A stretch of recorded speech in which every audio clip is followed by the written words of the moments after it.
Olá, meu nome é Raíza Brustolin e eu vou conversar com vocês sobre metodologias ativas, agora na aula 2.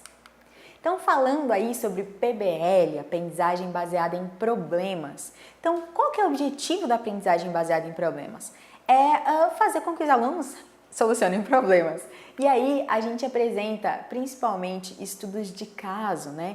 Então, a gente elabora um estudo de caso, contando aí, propondo para o aluno um contexto real em que ele vai enfrentar na profissão dele, por exemplo, no ensino superior.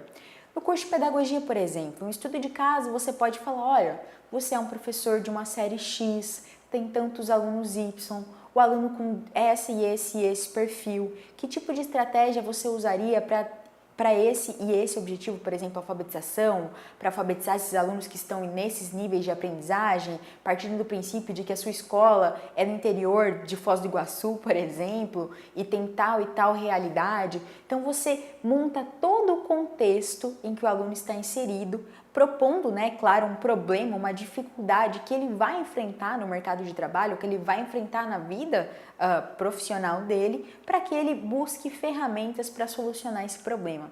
E o que é interessante? Que o aluno ele não precisa só ter conhecimento, ele precisa conseguir aplicar esse conhecimento. E aí a gente tem a questão das metodologias ativas cumpridas aqui, se for feito de uma forma correta. Porque o aluno ele precisa buscar conhecimento para solucionar o problema, ele precisa aplicar aquilo que ele já sabe e desenvolver a competência de solucionar problemas, identificar os problemas, ver qual é a solução mais plausível tendo em vista todo aquele contexto proposto, E aí ele também se prepara para quando ele enfrentar aquilo realmente no mercado de trabalho, a gente trabalha com aplicabilidade aí, E é uma das competências que é a resolução de problemas tão necessária e que às vezes falta tanto na formação, À medida que a gente vai na faculdade, tem todo o conhecimento, mas não consegue aplicar ele depois que sai da faculdade. Então, a aprendizagem baseada em problemas trabalha muito com estudo de caso. Você pode pesquisar ainda mais sobre o estudo de caso, tem toda uma metodologia para criar estudo de caso,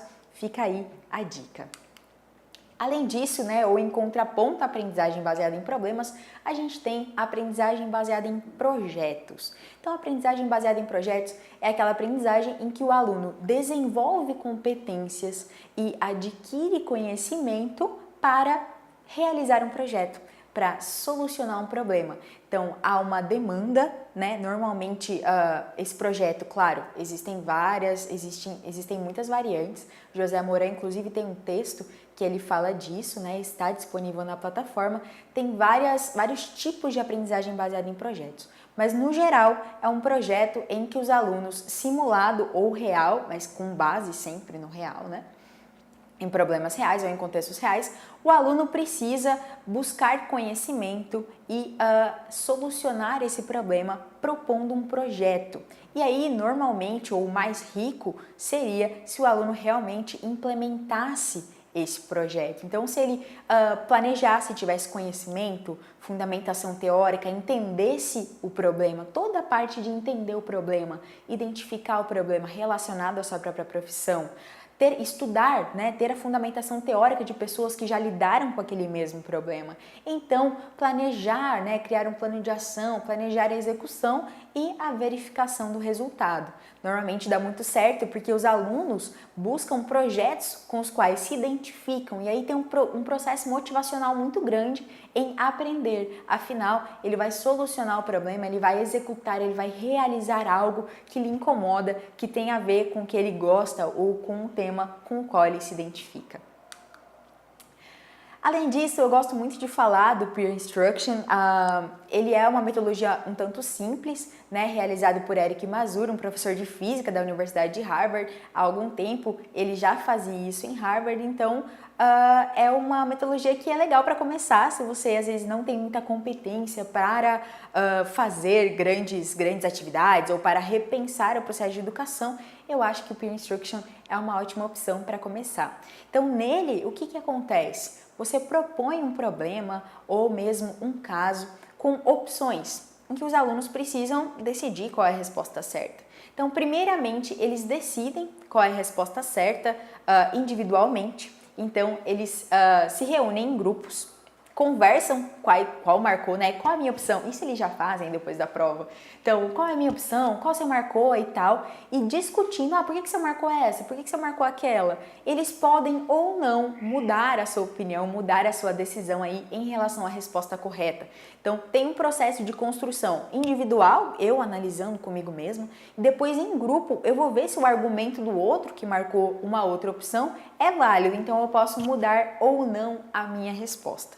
É uma atividade muito simples, mas que ela ajuda bastante na questão de compreensão e aprendizagem entre pares, né? Peer Instruction, atividade entre pares. Além disso, né, fala-se muito, está muito na moda relacionada a metodologias ativas, a questão da gamificação. E o que é gamificação? Gamificação é quando eu transformo uma atividade ou algo que já existe em um game, em um jogo. E aí eu tenho regras, né? Eu tenho regras de jogo, regras de como se fazer isso. Claro, um bônus, um prêmio no final e principalmente marcado pelo tempo. Então vocês podem pesquisar inclusive regras de como transformar uma atividade em jogo. E aí eu acredito que qualquer atividade ela pode ser transformada em jogo, né? Hoje em dia a gente já tem vários aplicativos, inclusive de língua inglesa, se eu não me engano o Khan Academy trabalha com a questão de recompensa e de gamificação também, em que você precisa, em que estudando você vai competindo com seus colegas, ganhando bônus, ganhando pontuações e estudando, né? Então, toda atividade de sala, ela pode ser transformada em um game a partir de quando eu coloco regras, coloco a questão da competição, né? Um tempo limitado e um prêmio no final. Então, procure aí as regras de gamificação para você tornar a sua aula mais divertida, de repente mais interativa. E é isso aí. Aguardo vocês na próxima aula.